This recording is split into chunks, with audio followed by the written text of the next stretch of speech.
Hello, this is Jody McGregor, and you are watching my critical Let's Play of Thief the Dark Project. This was inspired by Brendan Keogh's videos, his critical Let's Plays of Call of Duty 4 Modern Warfare, in which he played the game and talked about what he found interesting about it and what he found problematic about it, and I found that really fascinating, seeing those demonstrations of the moment-to-moment gameplay and the parts where it worked and the parts where it didn't. So I thought I would do something similar for this game, Thief the Dark Project, one of my favorite games. It's from 1998. It's a stealth game, one of the ones that kicked off the stealth genre. And I'm going to skip the training. It's a great game for a lot of different reasons. I guess I'll get into those when I show you how it plays. I assume a lot of you have played this before, or one of the later games in the series. There were 2 sequels and a recent remake, which I'm not going to talk about because I'll get cranky. So I'm not a big fan of cutscenes in games, but the cutscenes in Thief are a bit special. For starters, there's not very many of them. It never takes you out of a level in the middle to throw you into a cutscene. You get them like this at the start of a level,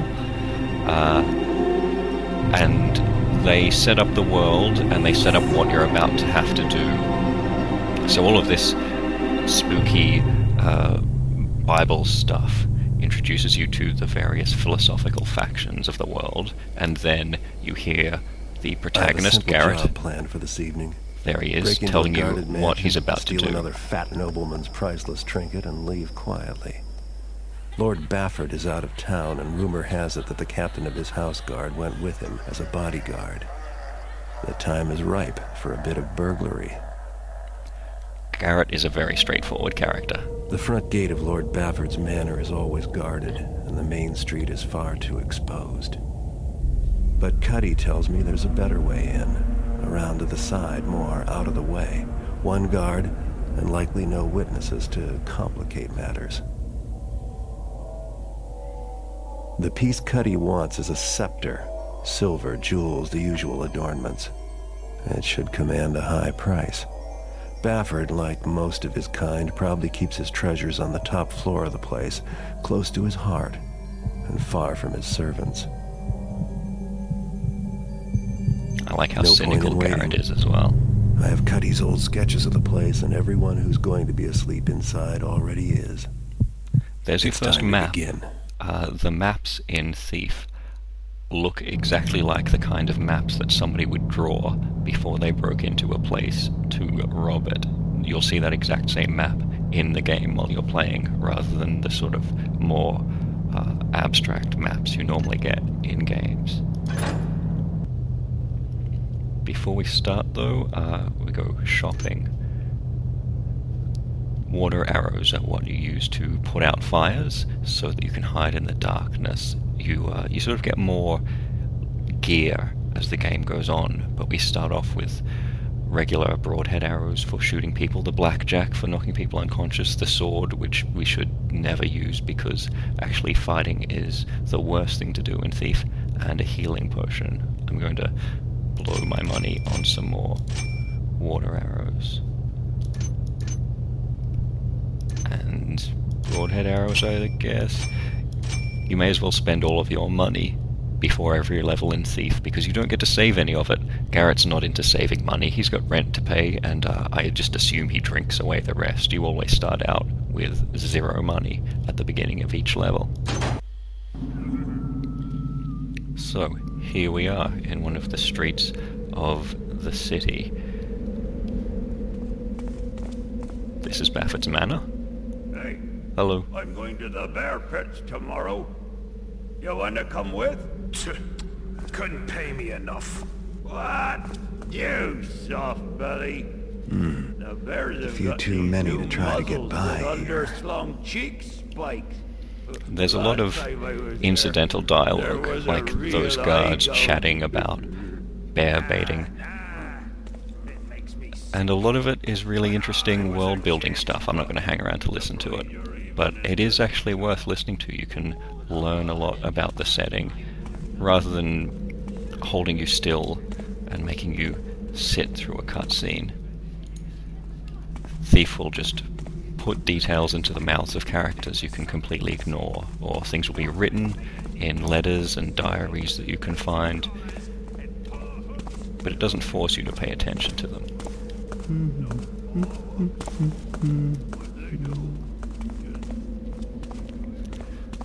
Graphically, even for 1998, this didn't look great, even by the standards of the day. Thief looked boxy, and the characters looked very low res. But I like it anyway. I like the visual style of it. I like the architecture of the buildings. We'll see more of it later on. That leads to the sewers. So that's one way we can get into the manor, but the introduction suggested there was another way, a well and a gatehouse. There's another sewer. But yeah, the visuals, they were very low res even for 1998, and I'm glad of that. The 90s were... I just did a great big circle. I'm back at the start of Baffers. Okay. During the 90s there was this weird 3D effects graphics card race going on, and in the course of 6 months video games would look completely different. So a lot of games felt like they were being rushed, and there were a lot of buggy games that came out of that era, I think because of that. But the games that weren't rushed, like Thief and other games that I remember came out and we thought looked kind of rubbish, like Grand Theft Auto or StarCraft or Deus Ex. Those are the games that have stayed with us. Those are the games that keep getting sequels and remakes, whereas a lot of the more graphically impressive games from that era Only one guard. been forgotten. Still, it'd be nice to get the drop on him. How's it going? Hey there, friend. What's with the crazy get-up? I do like the drunk guards. There are a lot of comedy drunks in Thief. He's seen me, but Could you possibly be any more helpful?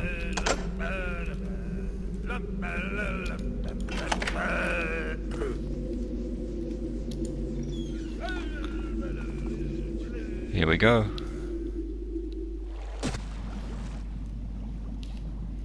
I like that drop. It's a nice way to begin. You start out with comedy drunk guards and people who don't really pay any attention to your existence, and everything's nice and easy, and then things change. As soon as you take that drop, you enter a world that's a little more dangerous.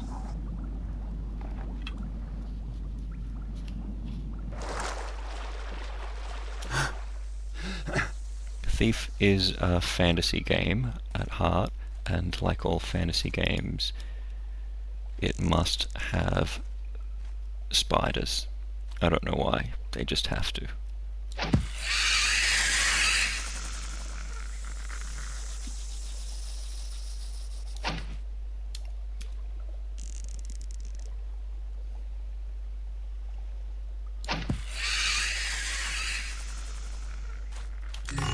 And Since I'm in here, treasure. I might as well pick up something for myself.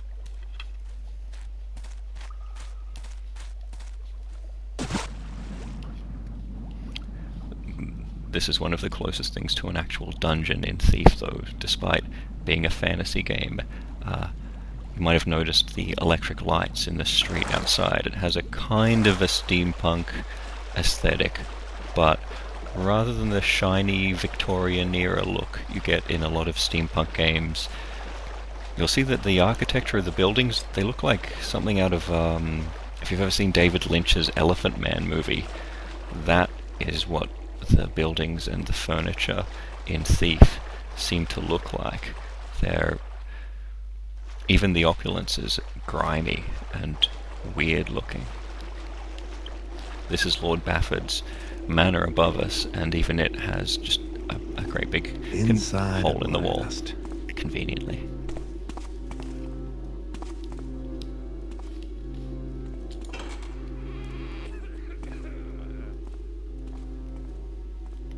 I've been thinking. The sir could really beef up security some. What do you More mean? guards having What's wrong with us? Well, we're fine. coincidental conversation. But I've been thinking we should watch the outsides. That's stupid. People to worry about there on the inside. No, then you catch them before they get inside, you taffer. Oh! I do like how dumb the guards are.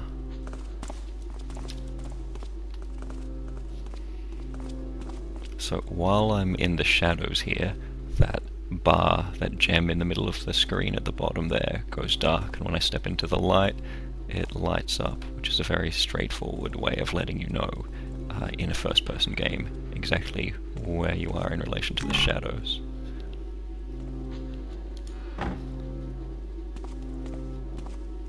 I could put out that light with one of my water arrows. I might as well just to show you how it works. Bingo bango. In the dark.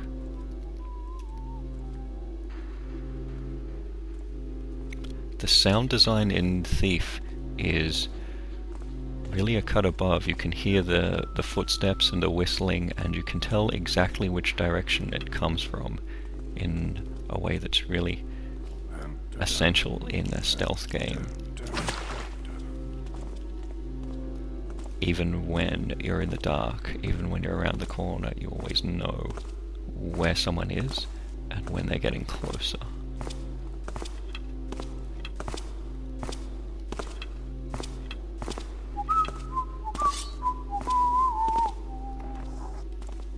There we go.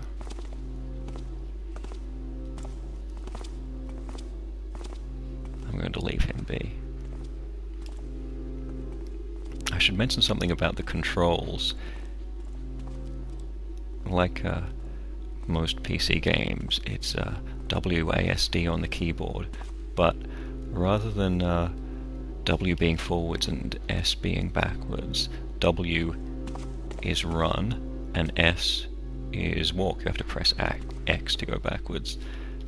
Normally, a lot of games have Shift as the run key. You press Shift as well as forwards, but in Thief you press Shift and forwards, and you go even slower, which is your first clue about how quickly you should be moving.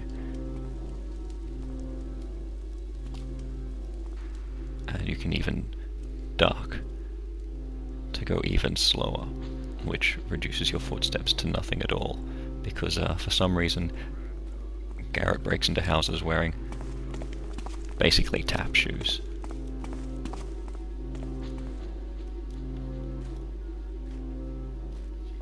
Some of the surfaces are louder than others.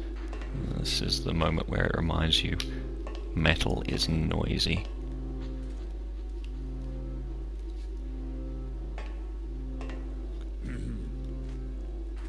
And will alert the guards.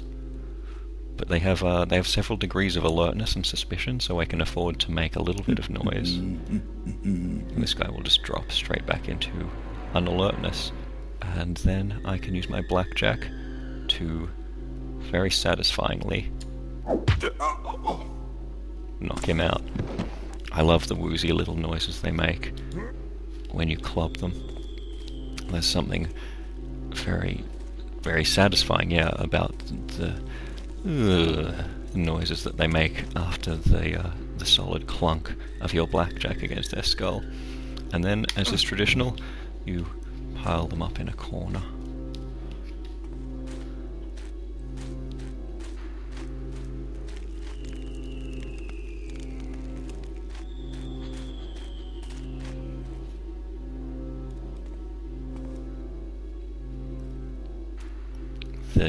The lean keys on Q and E are also essential for checking around corners.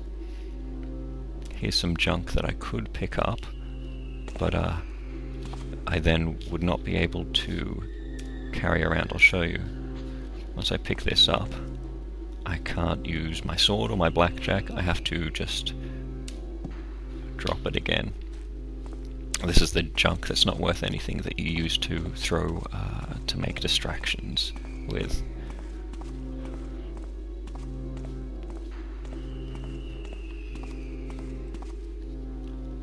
So this is the first level after the tutorial, and Thief is still explaining its systems to you. It's still demonstrating things very meticulously. It's shown you first how to walk through shadows in that first room, and then reminded you to be careful about noise with that metal grating, and then as it goes on it will expect you to have learnt things from that. See, I just picked up a vase that I don't want. And some money. That cheery chibling noise that it makes when you've picked up money is a wonderful noise. I can't get enough of it.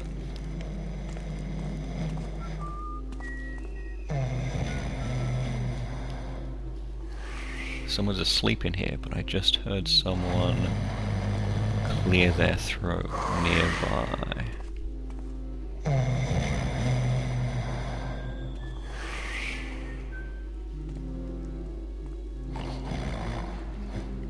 There's a person humming nearby.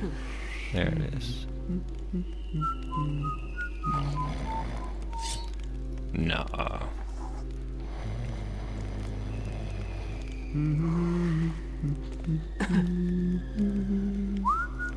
Yep. They were probably supposed to have a conversation that didn't trigger. Or they've had that conversation and finished it, and I should just move on. Ignore the weirdness of the AI.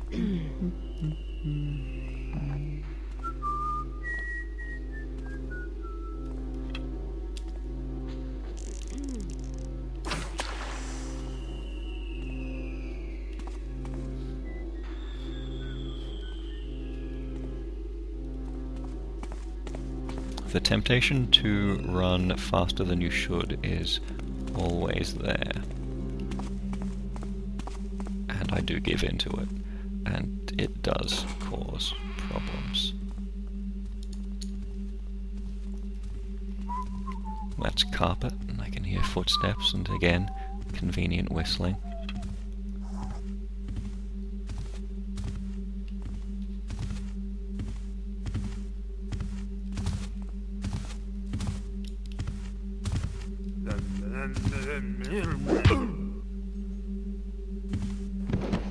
See, just satisfying.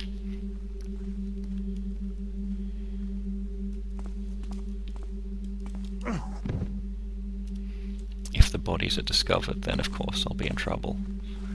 You may have noticed I did just quick save then. This is the game that made me an habitual quick saver.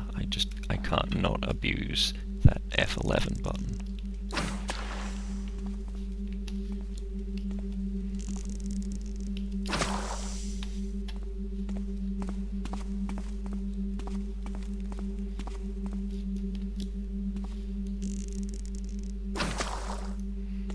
Here's a note for us to read. That note basically just explains that the Sir is out for the night and things had better not get a bit sloppy in his absence, and of course they have. It's there to explain why this first level is a bit easier than some of the levels we'll encounter later. There are less guards, they're even more drunk, and the servants aren't wandering around doing stuff. Because it's the first level of the game, of course it's a bit easier than the later levels, but I do like that they went to the effort of explaining why that would be.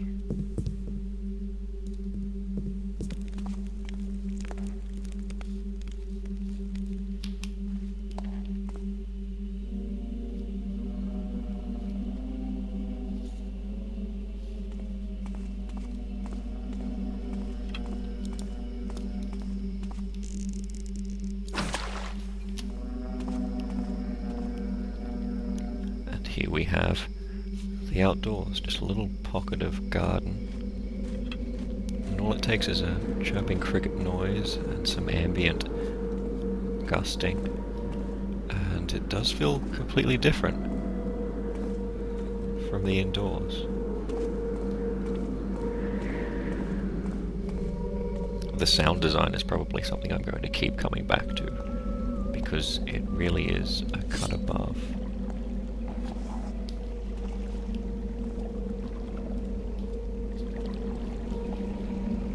Yeah, you can go for a swim. You can jump into the swimming pool. I won't, but it is a fun thing to do anyway. There are a lot of different approaches you can take to these levels. Even right at the start, I could have taken on those 2 or 3 guards at the front door and stormed my way in. I could have dived straight into the sewers instead of going through the well. You do have that freedom to tackle things in your own way, whether you want to be the silent ghost who goes completely unseen and unnoticed, or whether you want to kill everybody and dump the bodies. That's on you.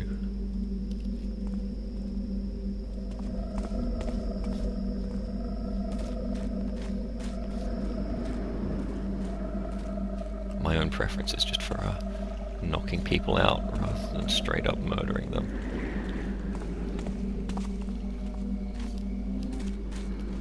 Being a ghost is fine, but I do also like clonking people over the head. I can't help it.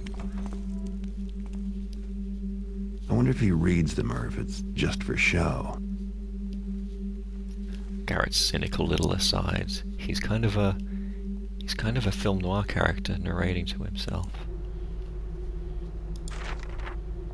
More things to read. And loot.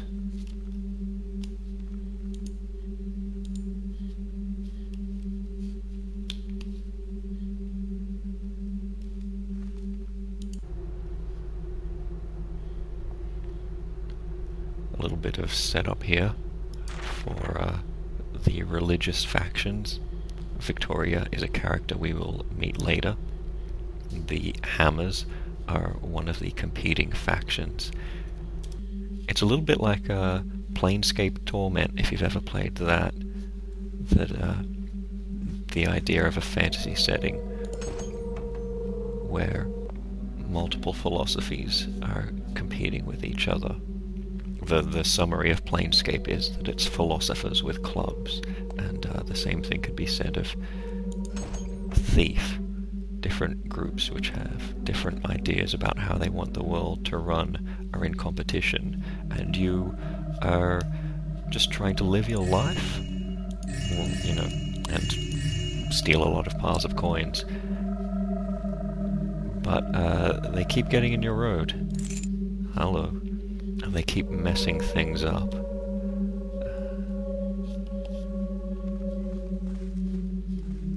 And even though you don't intend to make the world a better place, and you are, in fact, a completely selfish character. This isn't right. Who's there? Uh-oh. Somebody Is has someone noticed there? the door was left Seems open. quiet enough now. Oh well. Hey! Ah! Halt! Shit. Guess I am going to show you how the sword fighting works after all.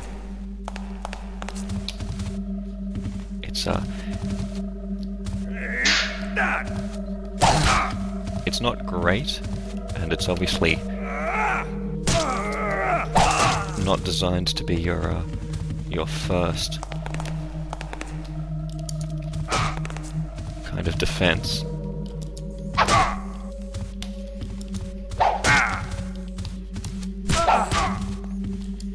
Shut you now! Jesus Christ. I don't want to die. Oh, I died. Christ. Right, let's try that again.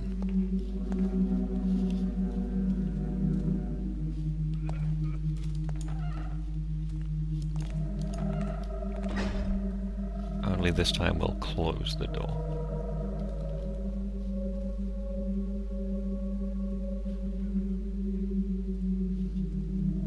There's a lot of waiting in Thief, a lot of waiting in stealth games.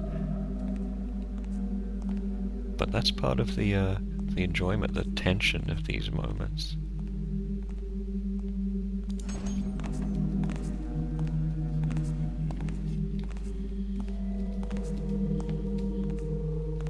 That's part of what I like about them.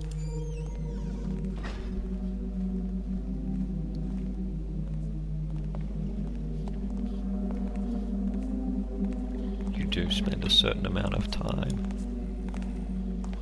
just waiting for guards to go past and worrying about sudden musical stings and what exactly they mean.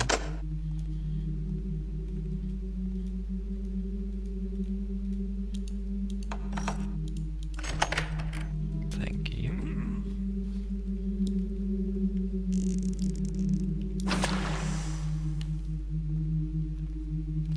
You know what? Yeah, this is a quick save moment.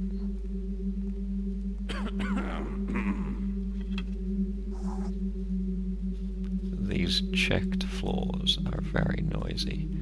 And that gong there, that's an alarm, which I am not going to touch, but which this guy Thought I heard something. will set off if he sees me. I Crap. know you're around here somewhere. This isn't going well. Don't see anything now. Maybe this will distract him.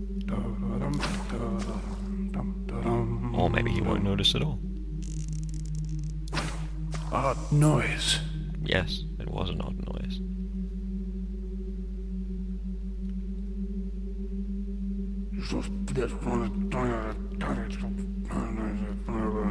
The AI is definitely something that improved across the series. In the sequels, the guards were a little less dopey, even when drunk. All right, I hear you. Come out in the open at once. Yikes. I'll find you.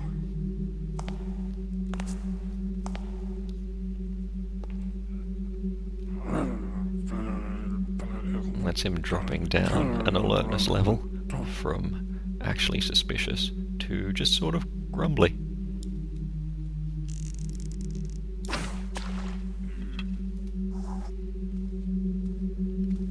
And that's going to be his undoing, because I'm gonna clonk his head real good.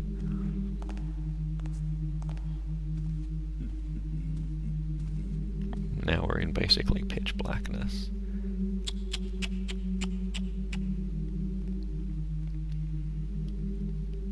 In 1998, the pace of your average first-person shooter was much faster than they are now. Games like Quake were incredibly fast, so this felt even slower than it feels now, but deliberate as well. God, that feels good. Maybe there's just something wrong with me. It's a throne room. How pretentious can you get? Let's have a look on the map. Like I said, the map is just the kind of map that Garrett would draw. Here's what downstairs looks like, with notes about the guards, watch for interior patrols, and upstairs. He doesn't really know very much about upstairs, so he hasn't drawn very much.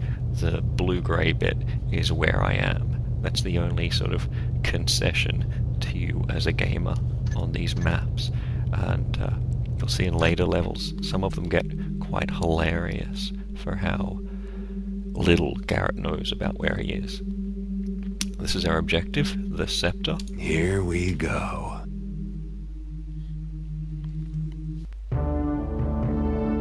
And because I'm playing on normal difficulty, that's it.